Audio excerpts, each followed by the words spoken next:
2022년 9월 OECD가 발간한 한국경제조사 보고서가 주목받았습니다. 이 분석 보고서는 한국의 사회 경제적 문제 등을 자세히 분석한 내용인데요. 이 보고서 가운데 주목받는 단어가 있었죠. 바로 골든티켓 신드롬이라는 용어였습니다. 황금티켓이란 말을 들었을 때 바로 떠올리신 분들도 많을 것 같은데요.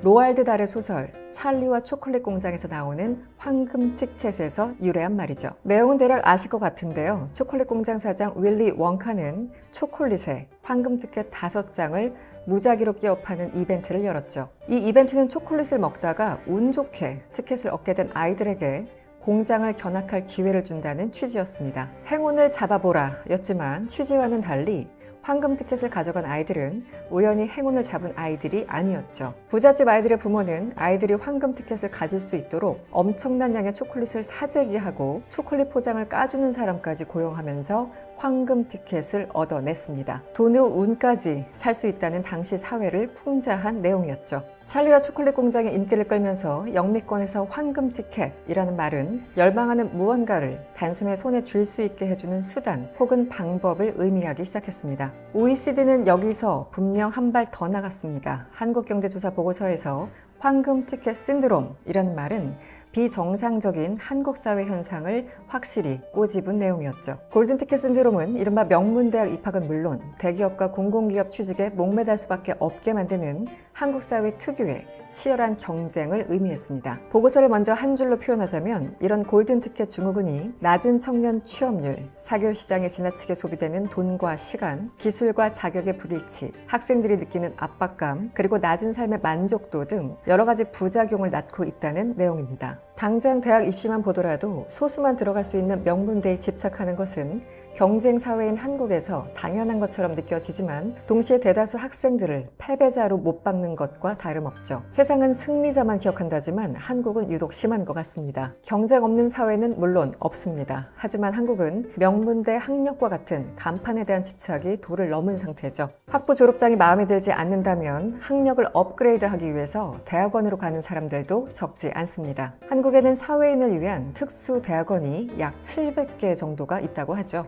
단순히 과도한 경쟁으로 끝난다면 모르지만 한국의 황금 티켓 신드롬은 우리가 현재 심각하다고 느끼는 사회 문제들의 직접적인 원인이기도 합니다. OECD 보고서에서도 이 비정상적인 사회적 경로가 결국 결혼과 출산 감소로 이어졌다고 지적했습니다. 참고로 2023년 우리나라 합계 출산율은 0.72명으로 역대 최저치를 경신하면서 또다시 세계 최저 수준을 기록했습니다. 더 떨어질 것도 없다고 생각했지만 2023년 4분기 출산율은 역대 최초로 0.6대를 기록했죠. 사실 한국 사회의 경쟁적인 분위기는 황금티켓 신드롬이란 단어로 다시 주목받았다 뿐이지 과거부터 지적받던 문제였습니다. 도대체 한국은 왜 황금티켓 신드롬에 여전히 빠져있는 걸까요? 명문대와 좋은 직장에 들어가기 위한 경쟁이 한국에만 존재하는 것은 아닙니다. 유럽과 미국 등 선진국들도 하버드, 예일대 등 이른바 명문대학에 가기 위해서 치열하게 경쟁하고 있습니다. 하지만 우리나라 경쟁은 그저 단순한 경쟁이 아니라 상대방을 밟고 올라서야 하는 개념으로 내재화된 수준이죠. 졸업한 대학교가 직장을 결정하고 이렇게 취업한 직장이 사회적 지위와 소득을 한꺼번에 결정하기 때문입니다. 극단적으로 표현하면 고3 때 성적으로 평생 먹고 살 수 있는 사회가 된 겁니다. 고3 성적과 대학 졸업장이 한 사람 인성과 무관하게 그 사람의 평판으로 자리 잡는 경우도 많습니다. 이렇게 극단으로 흐르게 된 배경에는 왜곡된 사회 구조가 있습니다. 첫째는 한국 사회의 이중 구조를 지적해야 합니다. 여기서 이중 구조란 정규직, 비정규직 차별, 대기업, 중소기업 차별, 여성, 남성 차별 등에서 나오는 눈에 보이는 경제적 차별을 의미합니다. 여기에 눈에 보이지 않는 사회적 불평등까지 사실상 추가되죠. 이중 구조, 즉 구조화된 차별에 대해서 조금 더 구체적으로 알아보겠습니다. 2024년 1월 공개된 노동시장 이중구조의 원인과 대책 보고서에 따르면 2020년과 2021년 사이에 이직한 중소기업 노동자 가운데 대기업으로 옮긴 비율은 11.8%로 저조했습니다. 반면 중소기업으로 옮긴 비율은 무려 88%가 넘었습니다. 중소기업에서 대기업으로 이동할 기회가 현저히 적다는 의미죠. 비정규직에서 정규직으로 이동할 가능성도 역시 낮았습니다. 2006년만 해도 45% 정도가 정규직으로 이동했지만 2020년에 와서는 12%까지 줄어들었습니다. 반대로 정규직이 정규직을 유지할 가능성은 2006년 86%에서 2020년 93%로 오히려 늘었습니다. 비정규직 이야기를 제대로 하려면 노동 유연성 이야기도 함께 해야 하는데 이건 다음 시간에 자세하게 해보도록 하죠. 임금 격차도 여전히 심각합니다. 2022년 기준 중소기업 임금은 대기업의 65%였고 비정규직 임금은 정규직의 70%였습니다. 같은 일을 해도 적은 돈을 받은 것이죠. 복지 혜택이 거의 없고 고용이 불안정한 비정규직이 더 많은 임금을 받아야 정상적인 사회일 텐데 말이죠. 보고서도 놀라운 경제 성장과 함께 민주주의 시스템으로 이동해온 한국 사회에서 여전히 명문대와 대기업 등의 극한으로 몰릴 수밖에 없는 상황에 주목하고 있습니다. 임금 수준, 복지 혜택, 사회적 보상 등의 큰 차별이 존재한다고 지적하고 있죠. 둘째는 이른바 패자 부활전이 매우 어렵다는 점입니다. 인생에서 몇 번 실패하더라도 다시 재기할 수 있는 기반이 마련돼야 합니다. 특히 경제 순위가 세계 10위 안팎으로 올라선 국가라면 사회 복지도 그만큼 보장돼야 정상이겠죠. 그런데 한국과 경제 수준이 비슷한 다른 나라와 비교할 때 사회복지, 사회적 네트워크가 현저히 떨어진다는 지적을 여전히 받습니다. 한번 실패하면 다시 일어서기 힘들다는 공포가 만연해진 사회에서는 황금 티켓에 대한 갈망이 더욱 커질 수밖에 없습니다.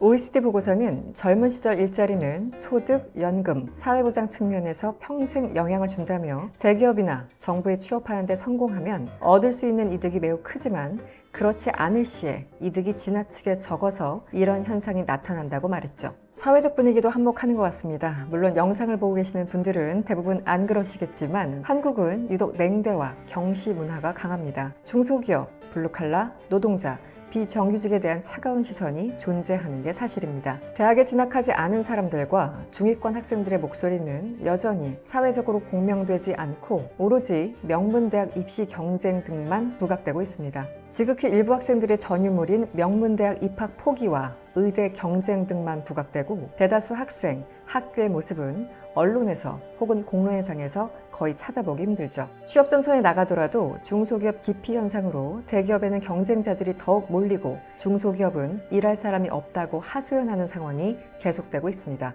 그리고 다른 나라도 마찬가지지만 이 골든티켓이라는 게 공정한 경쟁만을 통해서 쟁취하는 것이라고 보기 힘들죠. 앞에서 언급한 찰리와 초콜릿 공장의 사례처럼 대부분의 티켓을 차지하는 사람들은 부유층과 학연, 지연, 인맥으로 연결된 이들이 많습니다. 양질의 교육과 방향성, 어디에 집중해야 하는지, 무엇을 해야 유리한지, 또 어떤 스펙을 쌓아야 하는지 풍족하지 않은 집에서 태어난 이들에게 이것들은 전부 스스로 헤쳐가야 할 관문이자 장애로 돌아옵니다. 취업이 이렇게 힘들다 보니 소득이 낮을 수밖에 없고 이것은 결혼과 출산 기피 현상으로 이어지죠. 2021년 기준 OECD 38개 회원국 가운데 합계 출산율이 한 명에 못 미치는 국가는 대한민국이 유일합니다. 여성의 첫째 출산 연령도 32.6세로 회원국 가운데 가장 높았습니다. 그런데 과연 해결 방법은 있을까요? 보고서는 수능 같은 시험에 영향력을 줄여야만 청년 고용을 늘릴 수 있다고 말합니다. 직업계 고등학교의 역할을 확대하고 졸업생이 고등학교 졸업 이후에 바로 취업할 수 있도록 해서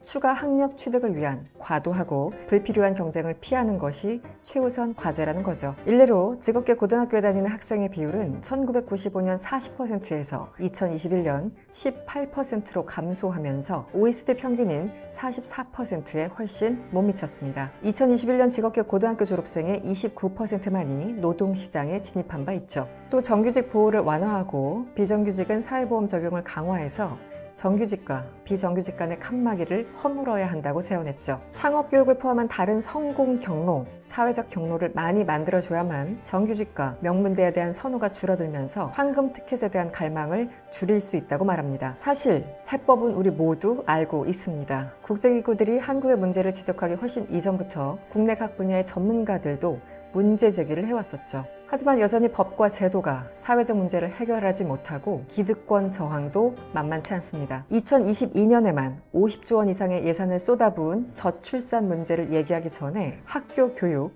입시, 그리고 취업 문제부터 해결해야 합니다. 고등교육을 받고도 원하는 직업을 갖지 못하고 적절한 대우를 받지 못하며 생활 만족도도 하위권을 맴도는 국가에 미래가 있을 수는 없습니다. 한국의 최저 출산율은 미래에 대한 희망이 없다는 것을, 그리고 스스로 생을 마감하는 인구 비율 1위는 현재 희망이 없다는 것을 의미합니다. 중앙대학교 김유리 교수는 한국 학생들이 자라는 교실이 파시즘을 낳고 있다고 개탄합니다. 서로를 밟고 일어서야 하는 입시 경쟁, 서로를 사실상 적으로 여겨야 하는 교실 안에서 공존, 연대, 평등, 민주주의를 배우기는 불가능하기 때문이죠. 세계대전 이후 패전국이 된 독일에서 파시즘을 영원히 뿌리 뽑기 위해서 교실부터 개혁했다는 점은 많은 것을 시사합니다. 어릴 때부터 공동체, 연대, 평등의 가치를 내재화하지 못하고 극단적인 경쟁 대열에 합류하게 된 것은 다름 아닌 이 사회의 법과 제도를 만들고 또 동조, 방관해온 사회 구성원들 때문입니다. 현재의 제도와 시스템, 이중 구조가 변하지 않는 한 황금 티켓 증후군은 사라지지 않고